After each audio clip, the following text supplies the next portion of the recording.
El condensador o capacitor es un elemento formado por dos placas de material conductor dispuestas en paralelo. Esta, que es de color gris, es una placa y la que está abajo es la otra placa del mismo tamaño, las cuales están separadas por un material aislante. A los materiales aislantes se les conoce como dieléctrico. Este que les estoy señalando es el material aislante o dieléctrico que separa ambas placas. Ese material puede ser cualquier dieléctrico o incluso el mismo aire. La función del capacitor es almacenar energía. Si por ejemplo tomamos una fuente de voltaje de 100 voltios, este es un switch y lo vamos a conectar a los terminales del capacitor. En el momento en que cerremos este switch, el capacitor se irá a ir cargando hasta que se estabilice. Cuando este switch se abra, en los terminales de este capacitor se va a mantener aproximadamente casi el máximo voltaje de la fuente. La carga máxima que sostiene un capacitor cuando es conectado a una fuente de voltaje es del 99.3%. Es decir, este capacitor en sus terminales, si le colocamos un voltímetro, este irá a medir 99.3 voltios.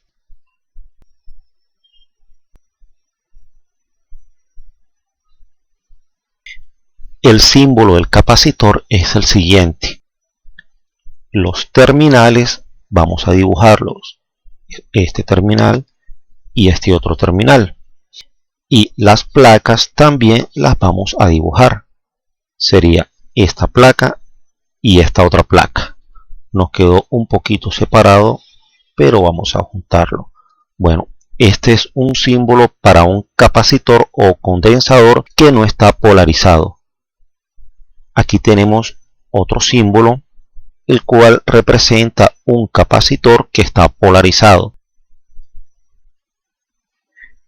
Esta es otra simbología para capacitores que están polarizados. Este es el terminal positivo y este es el terminal negativo.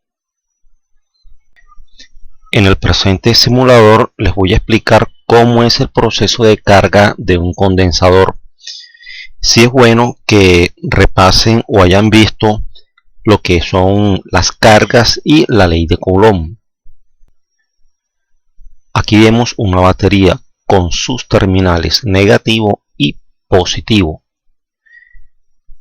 Estas bolitas que están viendo en color rojo representan electrones.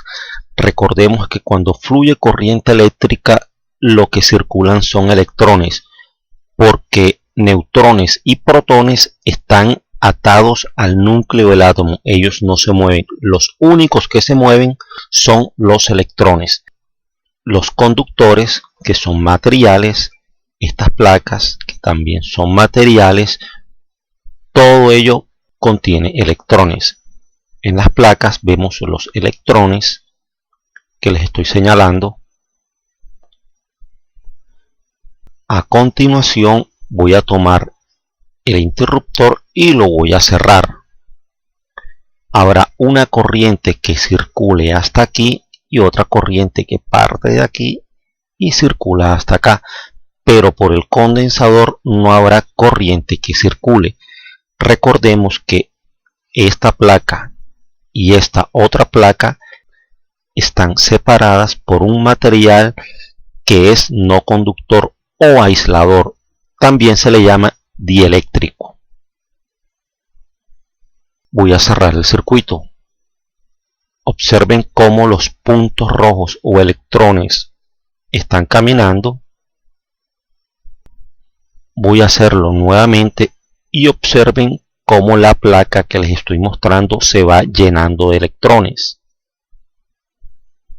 Voy a hacerlo nuevamente y observen cómo esta placa de la izquierda, los electrones están saliendo de esta placa. Cuando esta placa de la derecha adquiere electrones, se carga negativamente, y cuando esta placa de la izquierda pierde electrones, se va cargando positivamente. Esta positiva por deceso de electrones y esta negativa por exceso de electrones. Vamos a repetir la simulación por última vez. Reiniciamos. Voy a cerrar el circuito y presten mucha atención porque de esto depende el análisis de circuitos de corriente continua cuando hay condensadores en el circuito. Cierro el circuito.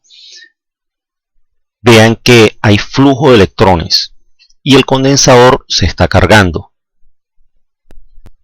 Observen que el condensador ya se cargó y no hay flujo de electrones. Cuando un condensador está totalmente cargado, ya no hay más flujo de electrones por los conductores.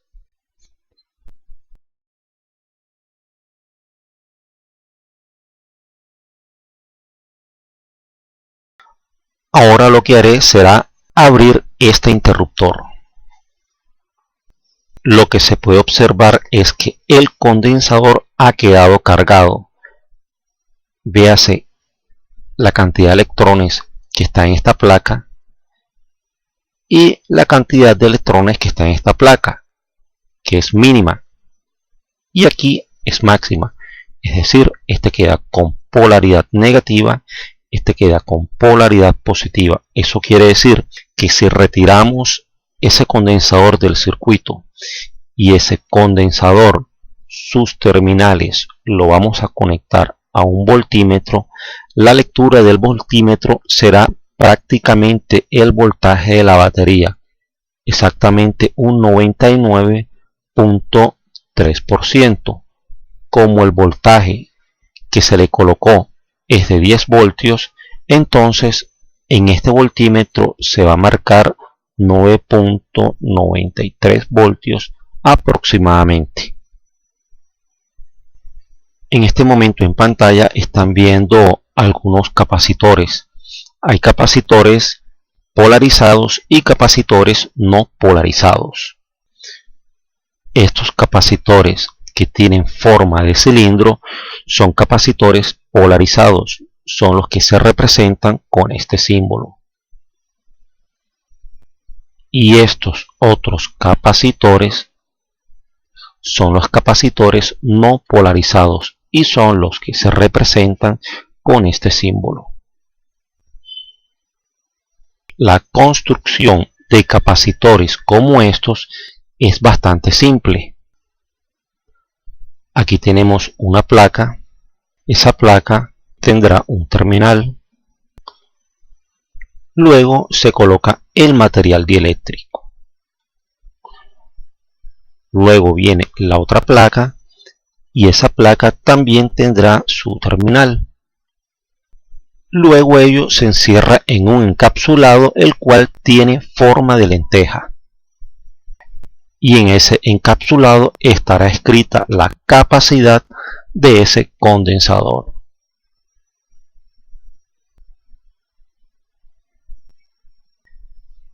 Mientras que para los capacitores que tienen forma de cilindro se hacen con las placas en paralelo y se enrollan, así como les estoy mostrando en el presente dibujo. Véase las placas conductoras y el dieléctrico que las separa. Estas se enrollan y luego se insertan dentro del cilindro. Y hasta aquí se ha explicado de una manera bastante sencilla y no extensa lo que es un condensador o capacitor. Bueno, eso es todo.